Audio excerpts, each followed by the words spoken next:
This is really a history of white people. It's not a history of white over black. It's not a history of the racial schemes that are more familiar in the American South. It's really about differing constructions of white racial identity. And I start in antiquity because that is before the invention of race. Race was invented as a scientific category during the Enlightenment, during the 18th century. As we continue unearthing the secrets of our lives and also educating each other on some of the most important issues that affect us, there are certain realities and truths that tend to come into bear. One of it is the fact that race is an imaginary thing. You look at me, I'm sure you're seeing a black person. You might be watching this video as someone who is white or who identifies as a white person. But then, do you know that these identities were created with the aim of mistreating a certain group of people while also at the same time advantaging a certain group of people? Race as a form of identity was founded in the 18th century when science replaced religion as the source of truth. Before the 18th century, the source of truth for every unexplained thing that was happening was religion. Everything was explained on the basis of religion. But then as the Enlightenment era that took place in the 18th century happened, we got to realize that science replaced religion as the source of truth. And therefore, what happened is that we find many people took the route of science as a means of explaining any difficult thing or any challenge or any issue that they desired to have a better understanding of. And that is how race was created. So race is a scientific tool for identity, and that is what it is. But then, how is it that much of it has been used to benefit some people and not other people? I want us to listen to one video here that is quite interesting from an American historian, Neil Painter. She has spoken quite widely on this issue of race and the origin of white people. I want you to listen to how she breaks down this topic and gives us some of the most important issues that have been evading us when we try to discuss these issues relating to race. So let's watch this, then come back and share our thoughts together. I'll start by asking you questions. Please raise your hand if you feel you have a racial identity. Okay. Please raise your hands if you feel your parents had a racial identity. That's a few more, isn't it? Please raise your hand if you feel grandparents had a racial identity. Okay, that's about everybody, isn't it? I think I'll go home. Okay, we'll come back to this, but you're already ahead of the game, so maybe we'll see what happens. First, I want to make some clarifications for my introduction, and that is that this is really a history of white people. It's not a history of white over black. It's not a history of the racial schemes that are more familiar in the American South. It's really about differing constructions of white racial identity. And I start in antiquity because that is before the invention of race. Race was invented as a scientific category during the Enlightenment, during the 18th century. And so when we read race back, we're really reading back categories that did not exist in antiquity. And so I start with the Greeks and the Romans to show you what they considered important, which is not what we consider race. So what is race? It's a scientific system of classifying permanent, innate biological differences between various groups of people. It arose during the 18th century Enlightenment when science replaced religion as a source of truth. And we're seeing now that religion is returning. Maybe religion never went away, but certainly religion is rivaling science now as a source of truth right in our own country. Although race is said to be scientific, there has never been agreement on the number of human races or even the criteria to be used to determine them. So those have changed over time, even within one person, one scholar. One of the longest lasting criteria, which is skull measurement, and I'll show you what I'm talking about in a moment, that has lost much of its power. So Americans, Americans with eyes in their heads, also realize that skin color is no longer a reliable guide to racial difference. I have told you that this is not a black-white history. This is not a history of the terrible things that white people have done to other people. It traces changing concepts of the white or European races, plural, from antiquity, before the beginning of the invention of the scientific concept of races, right to the present time.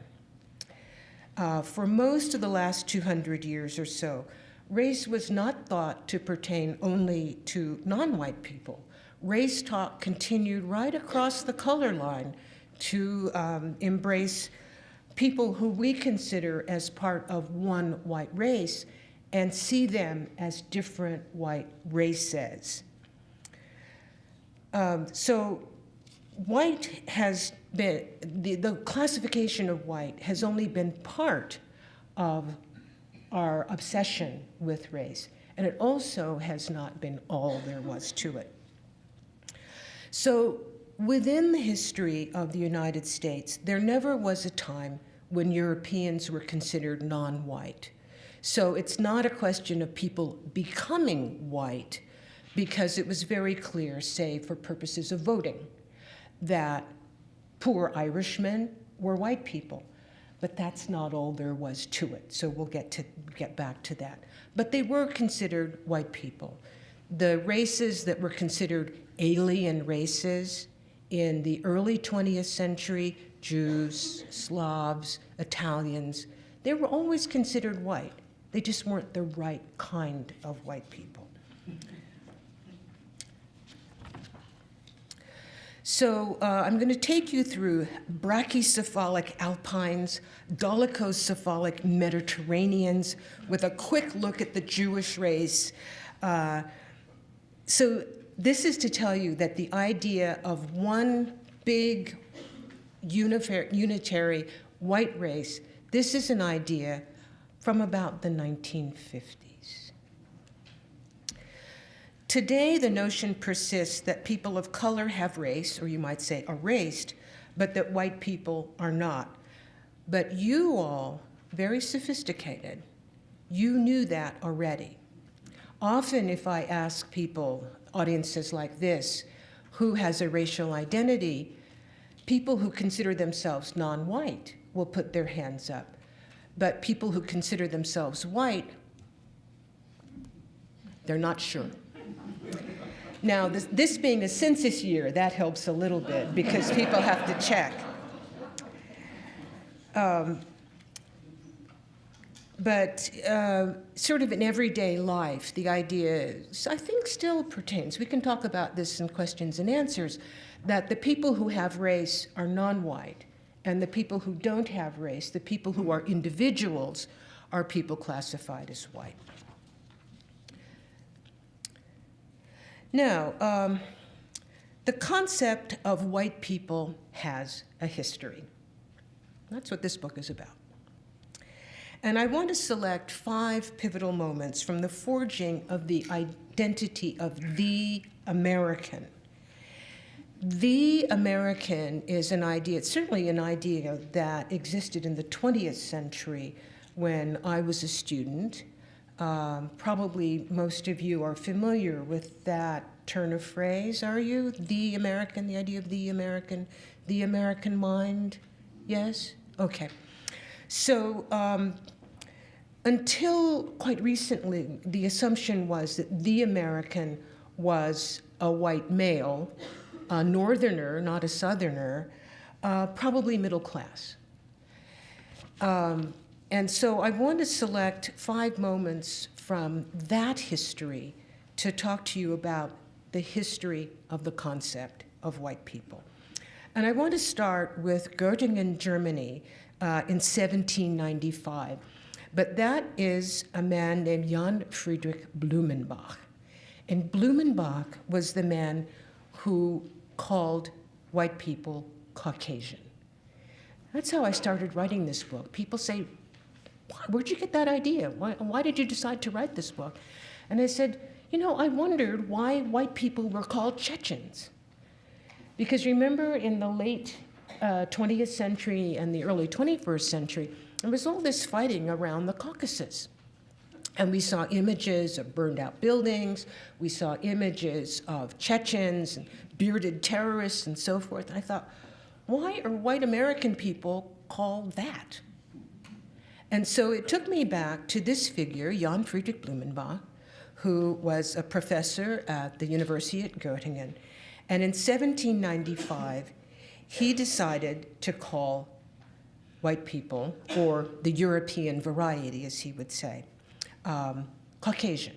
I'll come back to that. The second moment is the northern US in the mid-19th century, when 2 white races were thought to live together, well, I wouldn't say live together, but share the territory. And those 2 white races were the Saxon and the Celtic. And my central figure in that section is Ralph Waldo Emerson. Emerson was the Saxon, and on the other hand, there were the Celts, who were Patty and Bridget. And this was the moment of massive impoverished migration from Ireland. The third moment is American scholarship from the first quarter of the 20th century. And at this moment, the idea of 3 European races, 3 white races held sway. And that kind of scholarship led to the curtailment of immigration from Europe, or from Southern and Eastern Europe. And poor immigrants from Southern and Eastern Europe were stigmatized as alien races based on their skull shape and their intelligence. At that point, the Irish were accepted into the American as Northern European Nordics. The Nordic is a term from the early 20th century. But the Jews, Italians, Slavs, and Greeks were still excluded as alien races.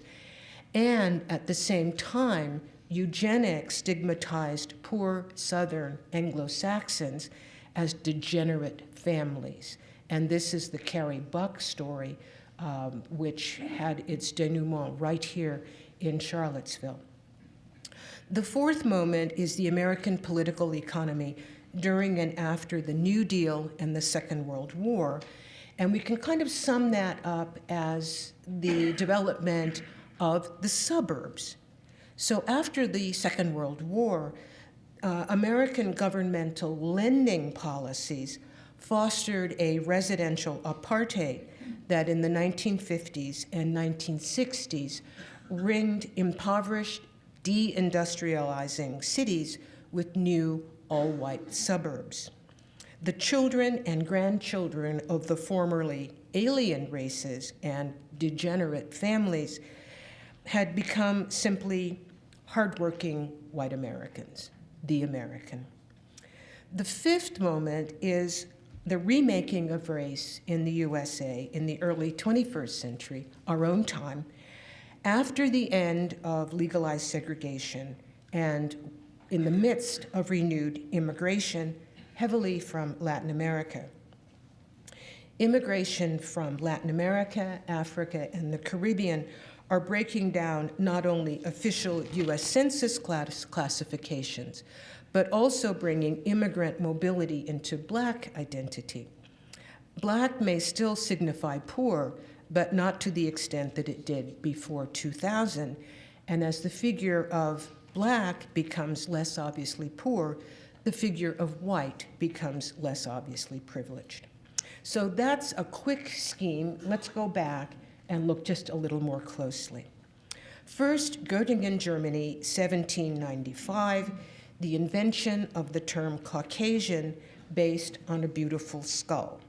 Professor Jan Friedrich Blumenbach envisioned a single but quintessentially beautiful white race stretching westwards from Russia, southeastwards into India, and then westwards into North Africa.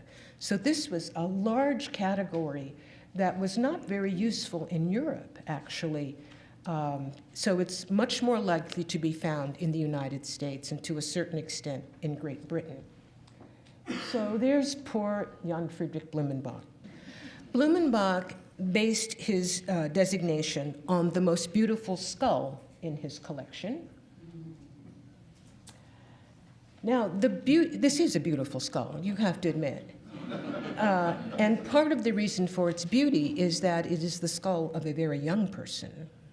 It is a female skull, and I know from the cover letter that accompanied it from Moscow to Göttingen that it was the skull of a young woman from Georgia, that is, Georgia between the Black Sea and the Caspian, who had died suddenly of venereal disease. That is to say, this young woman was a sex slave, and she came from the area of the world which has produced slaves from time immemorial. Herodotus did not know when that trade started. So this skull reminds us of sex, it reminds us of femininity, it reminds us of beauty, and it reminds us of the age-old white slave trade. So it also reminds us of Blumenbach's methodology, which was the measurement of skulls. So he was not looking at a cute chick, he was looking at a skull. He had a skull collection, he was a scientist. So the skull has remained a focal point, or did remain a focal point, for 100 years. The skull, the head, the brain, IQ measurements for nearly 200 years. Though Blumenbach called for only one white race, a very big one, this classification didn't prevail until the middle of the 20th century. So let's go to the northern US in the mid-19th century. And here we come to the erection of the Saxon or the Anglo-Saxon as the American. And the Saxon is opposed to the Irish Celt. Often people have a hard time believing conceiving of the amount of hatred directed at Irish Catholics, because it seems that real deep, hard-running, murderous hatred can only be directed at non-white people. This is not true, as the Holocaust unfortunately showed us. So the poor Irish of the mid-19th century were stigmatized in many ways, and one was in terms of their appearance. I mentioned the beauty of Blumenbach's skull and the idea that to be part of a superior race was to be beautiful. This is hung on, and in fact it still hangs on, that to be desirable makes you better, and to be a desirable race makes you a better race. So here we have the Saxon of Florence Nightingale opposed to the Celt. As we see, the Irish were considered Celts.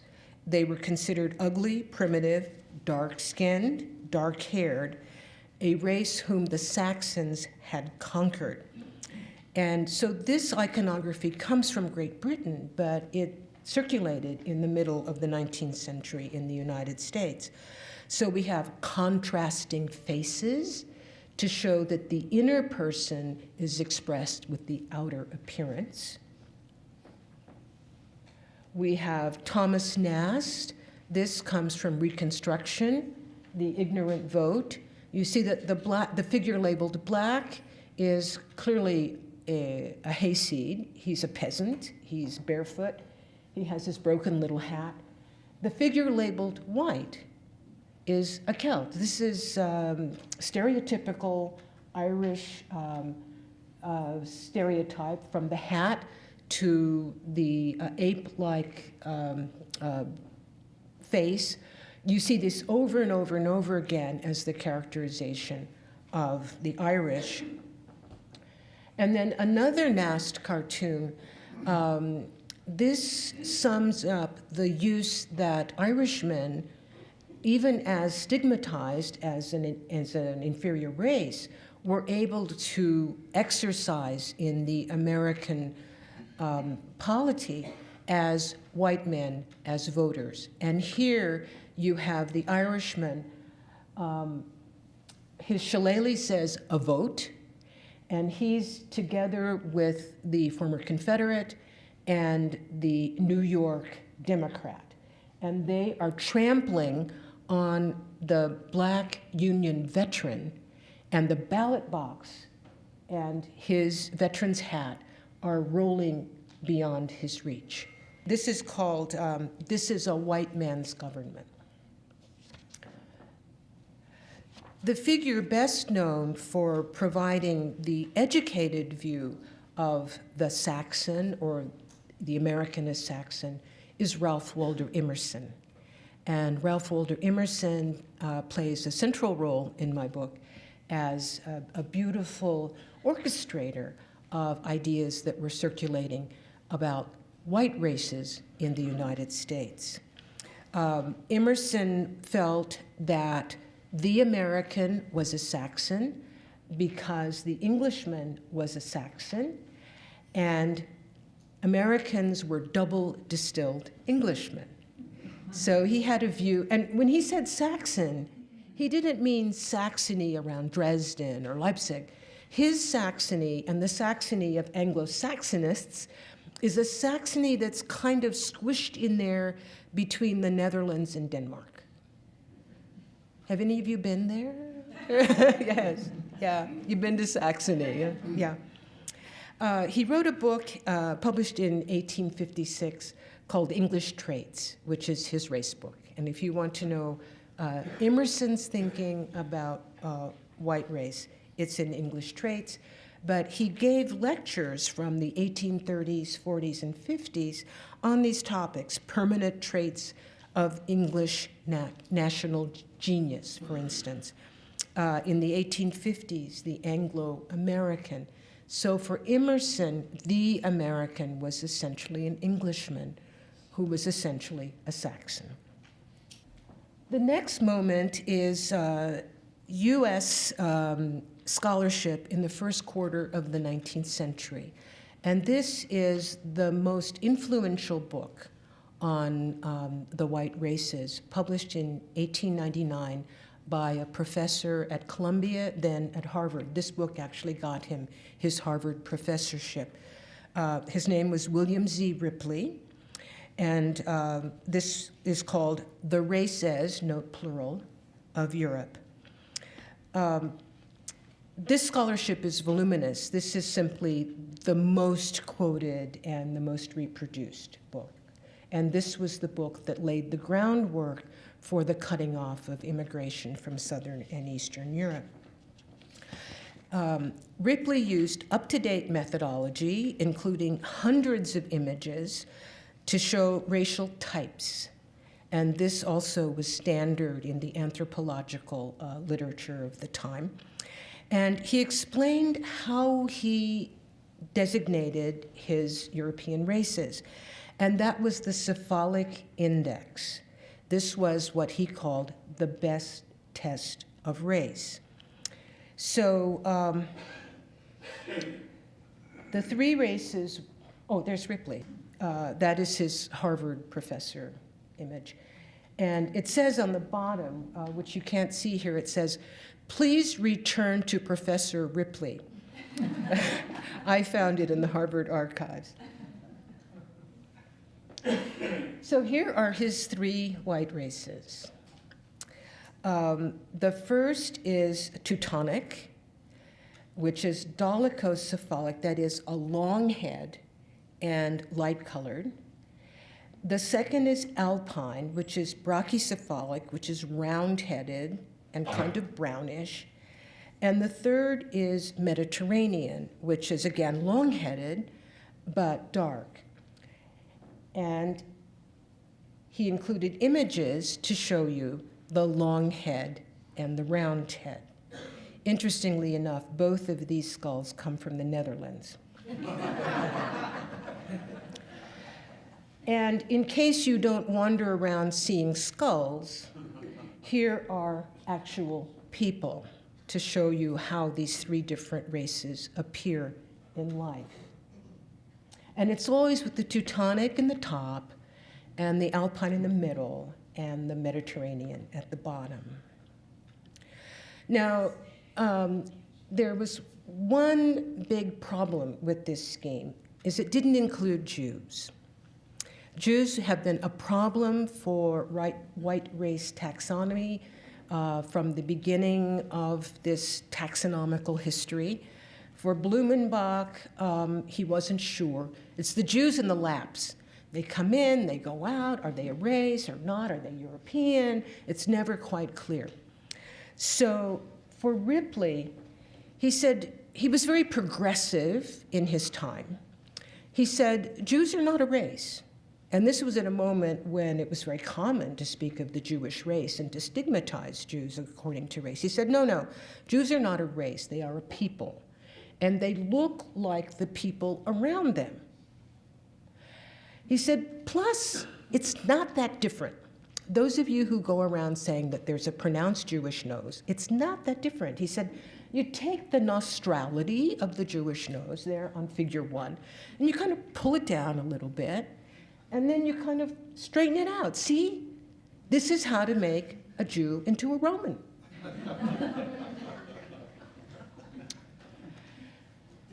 Now, by this point, the Saxon-Celt distinction had faded because two things were going on. The first is that a couple of generations had passed since the famine Irish, and with the vote, the Irish were able to take advantage of politics and patronage jobs and so forth, and to take advantage of universal education in the North. So the famine Irish of the 1840s and 50s had become the union foreman, had become the teacher, and so forth of the turn of the century. So the mobility built into access worked very well. And the other was that there was a new wave of immigrants, a big new wave of immigrants from Southern and Eastern Europe. And the Irish got put into a new category, a 20th century category. It was no longer Teutonic. The new category was Nordic, and Irish were within Nordic. The people stigmatized by race were now people from Southern and Eastern Europe. They were stigmatized largely as being stupid, actually, because this is the era of IQ testing. And there was widespread IQ testing during the First World War. So the First World War in the United States unleashed a real tide of hysteria. And when I say racial hysteria, I don't mean the Red Summer against Black Americans only. In addition, it unleashed racial hysteria against European immigrants. And this is the moment when just a wave, and maybe that's the right word, wave, of anti-Semitism overtakes Americans. So this cartoon comes from the Saturday Evening Post. The Post was the most widely circulated magazine in the United States at the time, with some 2 million subscribers. It was very influential, and it was rabid against the immigrants. They were called sometimes the new immigrants. And so this cartoon is called Look Out for the Undertow.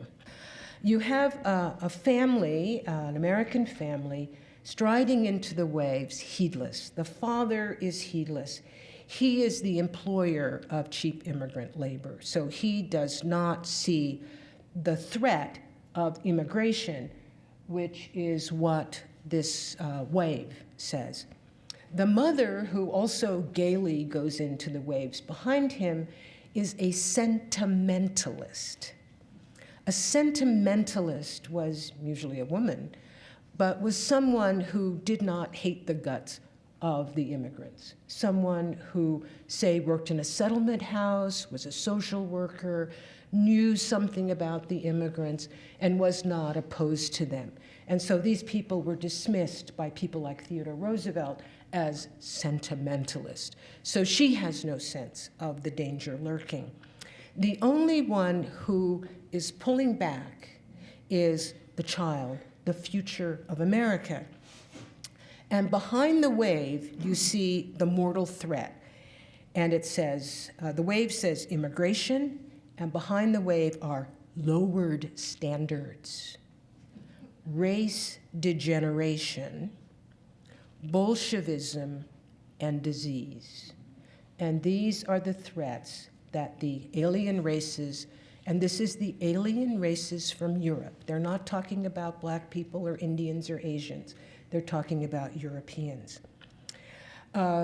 Ambitious psychologists took advantage of the war by administering IQ tests to millions of draftees and producing scientific, quantified evidence that the immigrants were stupid.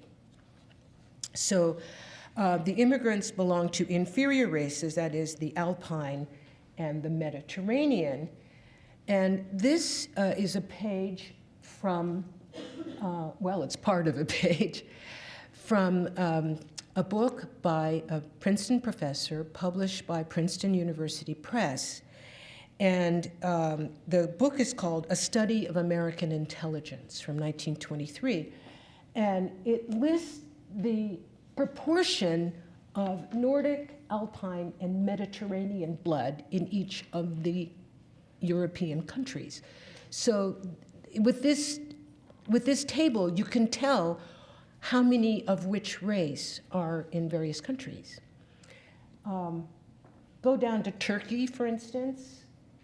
So you have Turkey unclassified, which has one set of numbers. Then you have Turkey in Europe, including Serbia, Montenegro, and Bulgaria. And then you have Turkey in Asia. I leave it to you to figure out which Turk you are dealing with. So this kind of scholarship persuaded Congress to pass the most far-reaching legislation until that time by closing down immigration. Now, the fourth moment is the national mobilization to confront the crises of the Great Depression and the Second World War. And these crises, this mobilization, made into voters the children or the naturalized members of the so-called alien races, and their children, maybe even their grandchildren. And by becoming voters, they became part of the American. And so you have a kind of mobilization, but also a move into the figure of the American, prompted partly by the bad example of Nazi Germany, but mostly also by the inclusive policies of the New Deal and the Second World War. So by the mid-20th century, a new racial scheme had appeared. And there were said to be three real races: Negroid, Mongoloid, and Caucasoid, in reverse order, of course. Caucasoid first, Mongoloid, then Negroid. So these were the three real races. And there were no sub-races or different races within Caucasoid. So the people within the Caucasoid group had access to two powerful sources of wealth, actually. And that was the Veterans Mortgage Guarantee Program and the Federal Housing Authority. These two programs made virtually all their loans to white people. Anybody of my age knows that, well, anybody African American of my age knows that it was not possible to get an FHA loan if you were black in the 50s and 60s. So the great example of suburbanization for white people only, and now this category no longer includes Celts or Saxons or Alpines or Mediterraneans or Teutonics or Nordics, it's just white people. And so in places like Levittown, which remained virtually lily white to this day, there were Irish Americans and Italian Americans and Jewish Americans all together. And so in this moment, the classic of the early 20th century no longer held sway. And this is the title page of my copy, which I bought online, deaccessioned from the Lowell, Massachusetts Public Library. So that brings us to the present time. The early 20th century has witnessed another remaking of race in America, this time toward a multiracial, multicultural America that for the first time includes people of African descent in the image of the American. Actually, we don't so much have an image of the American anymore. We're more likely to have an array of Americans of different sorts. This is a very different iconography of our citizenry than prevailed in most of the 20th century and certainly the 19th century. And two great forces have helped work this change. The first is the end of legal segregation, or rather legal exclusion, against African Americans, a lowering of discrimination. And so those motors of mobility that were that Irish Americans and Jewish Americans and Italian Americans could use finally became accessible to African Americans in the late 20th century. And on the other hand, large immigration. At the same time as the civil rights movement that struck down the legal barriers for African Americans, the federal government remade immigration law, 1965. And so since 1965, we've had a pouring of immigrants, mostly who do not consider themselves white, people from Latin America, people from Africa, people from the Caribbean, and so forth. And so together, these two large forces are breaking down US Census classifications, largely based on the old black-white. So we have much more going on now, and the two censuses, the census of 2000 and the census of 2010, very quickly sum up the choices that Americans have now in terms of racial designation. First of all, you decide who or what you are, and it's up to you. And the second is that you have an array of choices, and you don't have to choose just one, and you also have room for other. In addition, today's immigrants are less likely to identify themselves as race, as color. So even though something like 78% of native-born Americans can see themselves as white, only 46% of foreign-born Americans identify themselves as white, and 23% identify themselves as Asian. The fastest growing proportion of the US immigration population is Hispanic, and as you know, Latinos can be asterisks of any race. So very often people of Latino background will classify themselves as other, or as Latino, as from their countries, or from a collection of different ways of seeing themselves. So the increase also of interracial marriages and couplings has produced millions who see themselves as neither black nor white. So 1 in 50 Americans, and this is from 2000, we don't know what 2010 will bring. 1 in 50 Americans in 2000 identifies himself or herself as multiracial. These people are also overwhelmingly young. So in summary, race, immigration, and labor have long been linked in the Americas, where conquest and slavery shaped the conceptual basis of nationality. Over and over again, racial designation has served to stigmatize the poorly paid, the unpaid, the working poor. There's no question but that the idea of race, an idea of permanent difference, serves to keep us apart. But if we look at concepts of race, we see that they change over time, even though the core of the idea is permanence. We need to remember also that these ideas reach beyond Black people or Asians or Native Americans into people now considered white. In short, white people have a history. Thank you. Thank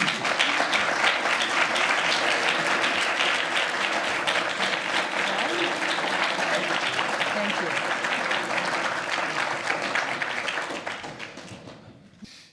If I may start,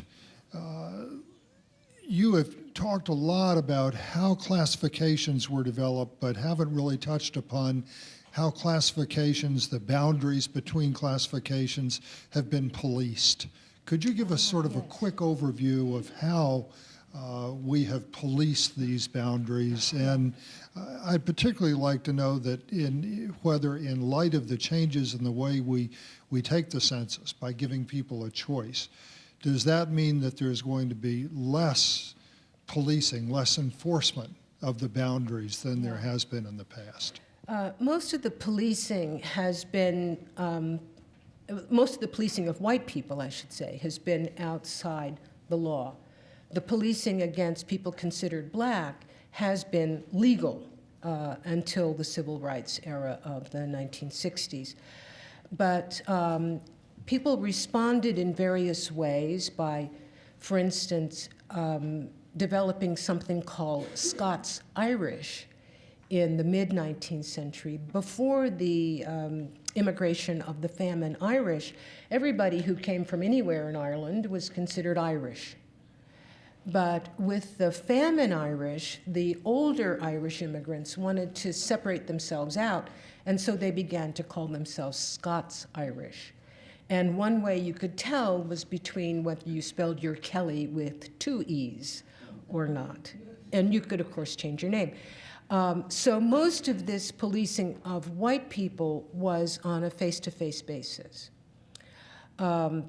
And for science, however, which laid the groundwork for how people thought about these groups, something called racial temperament.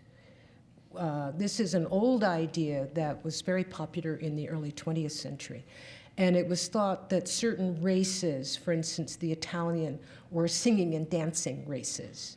And so they were not up to doing hard jobs, for instance. One thing I remember from my years as a professor is how much policing of boundaries young people do with each other. And they want very much for lines to be clear. And so, say the girl who's a skateboarder, the Black kid who likes grunge music, you know, people who fall outside the so-called right categories can face some pretty heavy hazing from their fellow students. So this is part of our society, not now so much part of our legal system. Yes, you mentioned, and I was fascinated to learn that the Romans and Greeks apparently had no useful category for race, Right. races, and it had no useful function apparently in their societies. And I just wondered, with the advent of the scientific study of races, what was, did you get a sense for what the function of that categorization was? What social function did that serve, and why did that emerge at that time? Did it serve, in fact, a social function? You mean was in polite living rooms or something like that? Not so much, but in terms of the scholarship, it served to make sense of the world around us, because the Enlightenment is the moment as Europeans grapple with a much larger world than they thought they lived in. And so the categories are designated to put Europeans at the top, or their kind of European at the top. So it's not enough to be a European, you have to be a long-headed, light-eyed European. And every system, and there were hundreds of systems. This literature is not as big as the literature on black people as race, but it's really big. And everybody had their own system, and everybody had their own criteria of deciding. The head shape was just one of the most popular. So it's really a way of saying, whoever is on top now deserves to be there forever. Yeah.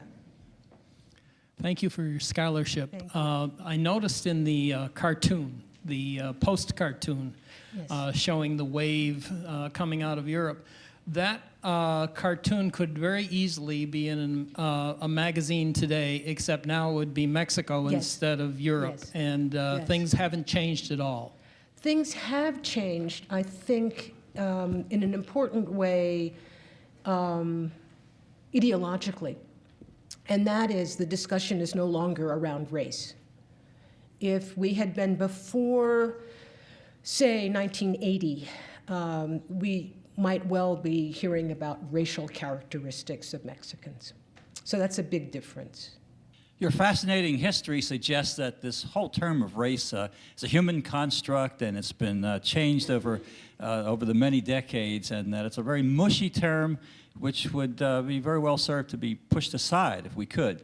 Has there been much effort in recent times to dismiss this term, get rid of it, and Yes. address us in a different way? Yeah, in the 1990s, the psychologists and anthropologists suggested getting rid of the term race and using ethnicity. I'm not sure how much help that would be. But the issue is that people need systems of dealing with human difference. And so whatever you decide the salient difference is, you have a word for it. One thing that would be useful perhaps in getting rid of race would be getting rid of the idea of permanence, which is central in race. But seeing what people can do with religion, I'm not so sure I want to bring that one back. So I don't have an answer. I just want people to know that there's a history here, change over time. Thank you. I actually have a two-part question. Yeah. One is, with all of the problems, with all of the slipperiness and classifications of race, does race serve a useful function? Can it serve, and has it served, and to what extent has it served a constructive or useful purpose? Mm-hmm. And the second has to do with classifications within classifications. Yeah. That is, there are ways in which the slippery classifications of race become gendered, for example. Oh, yes. You're talking about whites, but I think, for example, of Park's famous assertion that the Negro is the lady of the races. And so yeah. the ways in which these classifications about race also bleed into classifications of gender Yeah. and perform other hierarchical work. Yeah. No, but wait a minute. What's your first question? With all of its problems and its inaccuracy, yes, has yeah. race or can race ever Yeah. serve a constructive purpose? Well, let's see. For somebody like Emerson, I think it made him feel better to see himself as a Saxon. And in the Black Power moment, Black people could embrace Blackness in a way that I think is very constructive. And as I visit my European colleagues who work in women's studies, for instance, or work in immigration studies in Britain, that not having the civil rights moment and not having Black Power to take a stigmatized identity and say, we're black and we're proud. Not having had that forerunner has really held back, say, women's studies or immigration studies in Europe. They're still saying, oh, we don't want to be ghettoized, you know, that sort of thing, like people would say in the 1970s. So the moment of taking what the society considered a spoiled identity and wrapping yourself in it and saying, I'm proud of this, this, I think, is psychologically very helpful. Helpful for people who are black and proud, and helpful for others who say, I want to be gay and proud, say. So the civil rights moment and the Black Power moment were very helpful for American society in general. The second thing, now I've forgotten the second. Gender is very important. And it's all wrapped up in beauty also. So that skull I showed you is a female skull.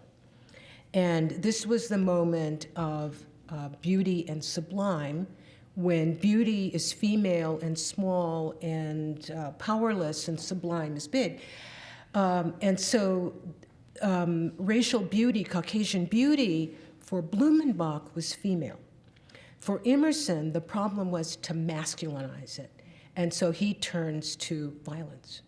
And by the time we get to say 1900, then we have a fully masculinized Teutonic, which doesn't work out in the First World War.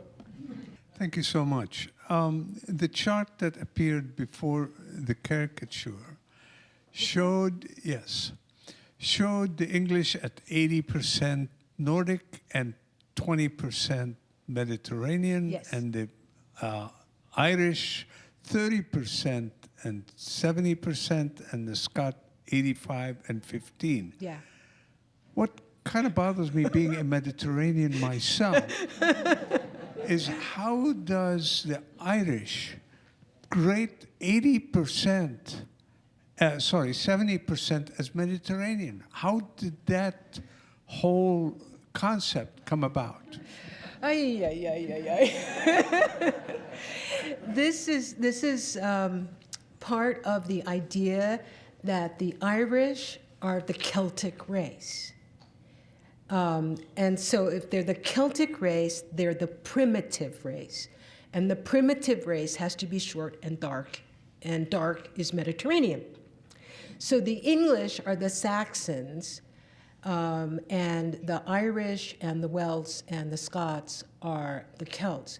So somebody like Thomas Carlyle, for instance, who was actually born kind of right on the border between, he was born in Scotland, not that far from Lockerbie, but he insisted that he was a Saxon because he was a lowland Scot, not a Highland Scot. So these are, I mean, now you see what I'm talking about, okay? Yeah. Hi. This conversation right now has me thinking, are there different ways of seeing? Not just different ways of classification, but does seeing change over time as well? Yeah, there are definitely different ways of seeing, and well, one way I'd like to say of seeing is that before about 1970 or so, Black people were pretty much invisible in American popular culture. So if you looked at a magazine, if you looked at television, every Black person of my age can say when you had to drop everything and run to the TV because a Black person was on. You know, that just didn't happen. So the face of the United States has changed, and we can see non-white people in a way we could not before. The MFA show, my art school, is running right now, and one of the works is by a photographer who took pictures of Halle Berry, Oprah Winfrey, and Will Smith and darkened them, and people can't recognize them anymore. So, you know, we do, appearance carries a message, and you can only see what you're primed, you can only see what you already know. So yes, we look differently, yeah. This is perhaps a follow-up, and obviously the election of President Obama renewed this discussion about where we are in this country in terms of race. I was just curious about your reactions of now a year after, a year and some after, where we are on this. I think that the 2008 election is more a consequence of changes that have been taking place since the mid-90s or so. And I experienced these, as I've been working on this book. I've been working on this book forever, since the 20th century. And at first, people, and I taught a class. I taught 3 classes, actually, at Princeton on this material. And at first, people were interested in my race. You're writing a history, the working title was Whiteness in Historical Perspective. And so they would say, are you writing it as a black person? What are my options? And it was as if race would sort of dictate what came out of my word processor. But over the passage of these many years, that question has subsided. And as I experience it, people are more willing to, first of all, accept that there might be a history of white people, and second of all, accept that a person in a black body could also be a scholar, which is a great step forward, huh? Yeah. So I think that the changes already had occurred, but as always happens, more changes occur as we go along. And I don't think there's any end to the changes. The things will simply keep changing. I don't know what's in future. I don't know if we'll start classifying ourselves by Baptist and Presbyterians and Unitarians or whatever, or if it'll turn out that the great divide is between straight and gay, or between people who are handicapped or not, or people who don't have the right DNA. You know, there are infinite ways of classifying people. I'm sure that there always will be ways of classifying. Now, that discussion is quite enlightening for me because the professor has exposed some of the inequalities that have existed over the years and how racial constructs have been used to kind of have a lot of preference towards people who identify as being white. So there are certain things that she has highlighted there. And one thing that I'm able to note from her discussion is that race kept on changing over the years. So it is not something like it was fixed in a certain way, or it was something that was quite definite that somebody would know. But as time progressed and as people continued to come together, especially in the Americas, one thing that was evident is that there was that desire to really categorize everybody into different races. So there are those that were categorized from one race to another, and as people continue to come together, new races continue to develop. So from this, you are able to see that this racial identity thing is not something that we can really say that it is an innate thing that we are all born with, but it is something that is all created by human beings. Initially, before the divisions and everything that happened, people used to live together, and the division was based on class. There are those who are poor and there are those who are rich. So until the 18th century, in the Enlightenment era, we see this racial construct being used to help white poor people into living a different life compared to blacks. So that is something that is worth noting. And I did a little research and came out with something that I want to share with you here. Racial constructs in America have historically advantaged white people due to the deliberate creation and enforcement of racial hierarchies, primarily to sustain economic, social, and political control. These constructs emerged from European colonization, where the idea of race was used to justify the subjugation of indigenous peoples and African slaves. Over time, whiteness became synonymous with privilege, access to resources, and legal protection, while non-whiteness was equated with inferiority and exclusion. So from there, you're able to see how whiteness was a tool of privilege, and that is where the white privilege issue comes from. There are those who created it to have increased access of resources and privilege towards white people, while also leaving blacks as excluded and also considering them to be inferior. Key to these advantages was the establishment of laws and institutions that prioritized the well-being and success of white people while systematically oppressing others, which was justified by pseudoscientific racial theories, not only economically benefited white landowners, but also enriched a racial order that black people were seen as property rather than human beings. The legal systems further reinforced these advantages, and the one-drop rule and other racial classifications that kept non-white individuals in lower societal positions. During the post-slavery era, Jim Crow laws perpetuated racial segregation, ensuring that white individuals had better access to education, housing, and jobs. Even the New Deal policies of the 1930s, which aimed to rebuild the America's economy, disproportionately favored white workers while excluding black and minority workers from benefits like Social Security and housing loans. Racial constructs in America also influenced the cultural narrative, portraying white people as the standard of success, beauty, and intelligence, while marginalizing others. These systemic advantages created a racial wealth gap that persists to date, with white families generally holding significantly more wealth and social capital than their non-white counterparts. So the racial construct issue has really been impactful in shaping what America is today. And as new information keeps coming out, we must continue sharing this to enlighten ourselves and also develop a plan that will ensure that blacks who have been disadvantaged for quite some time get an equal opportunity to access resources and the privileges that they have been denied for quite some time. Tell me down in the comment section what you think about this. And if you're watching us for the first time, don't forget to subscribe to our channel, like this video, and also share. Thank you, and may the good Lord bless you. Goodbye.